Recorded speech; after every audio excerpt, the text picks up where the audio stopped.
Latest headlines from ABC15 are sponsored by Lerner and Rowe Injury Attorneys. One call, that's all. Hello, Megan Thompson with your top stories on this Tuesday from ABC15 Arizona. We start with tragedy for one Valley family after a crash on Black Friday killed two young women. I want to show you some video that shows the moments before that crash. Glendale police confirming 21-year-old Jaslyn Avila and 24-year-old Cynthia Garcia Morales died after another driver slammed into their SUV right there near the Loop 101 in Bell. Family telling us the victims were with their three of their younger cousins. All five of them were out Christmas shopping. The family is remembering the two young women as role models who were smart, funny, and kind. They were so successful being so young, and their lives, even though they were short, they were full of happiness, full of love. Avila was set to graduate from NAU later on this month. As for the investigation, officers say everyone involved did stay at the scene of that crash. They haven't made any arrests, and they do not believe right now impairment was a factor in this. A tax fight is brewing at the Arizona State Capitol as Governor Katie Hobbs is proposing tax relief for Arizona families. She wants to make the state's tax forms consistent with several federal tax cuts passed by Congress over the summer, including higher deductions and deductions of tipped income and overtime. I hear over and over again, things are unaffordable, and this is making it easier on them. And I think we owe it to them to deliver that.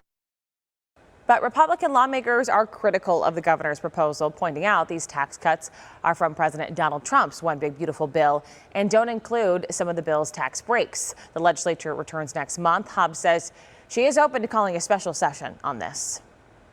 What is Giving Tuesday, one of the biggest fundraising days for nonprofits all across the country.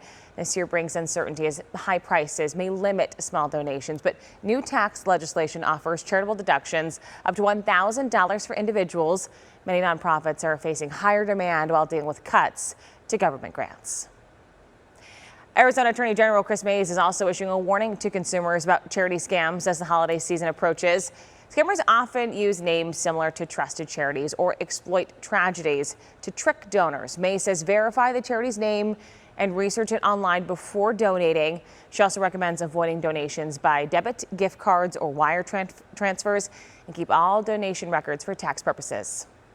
It's Operation Santa Claus. And on this Giving Tuesday, if you are looking for a cause to support this year, we do consider you donate to Operation Santa Claus.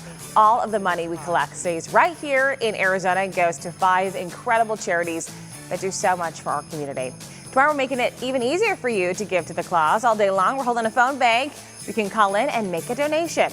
That starts at 6 a.m. and it runs until 7 p.m.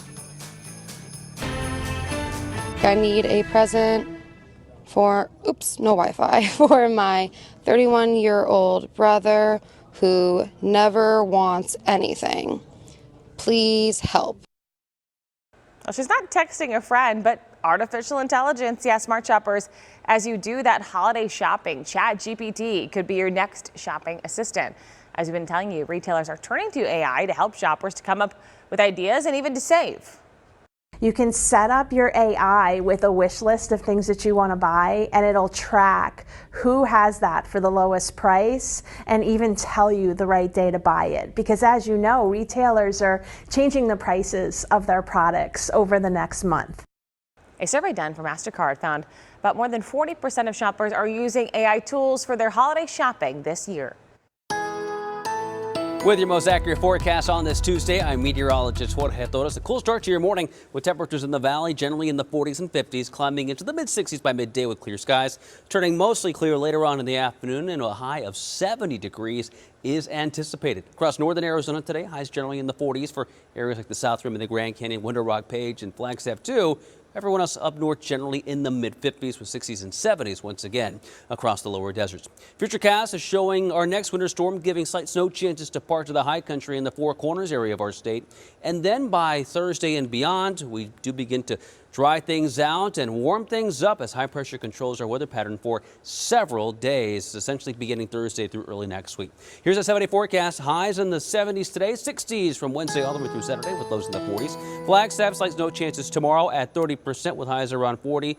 Cooler on Thursday, but we're in the 50s by the weekend and early next week. For the latest headlines, weather and traffic, head on over to ABC15.com or download that free ABC15 mobile app. These latest headlines from ABC15 are sponsored by Lerner and Rowe Injury Attorneys. One call, that's all.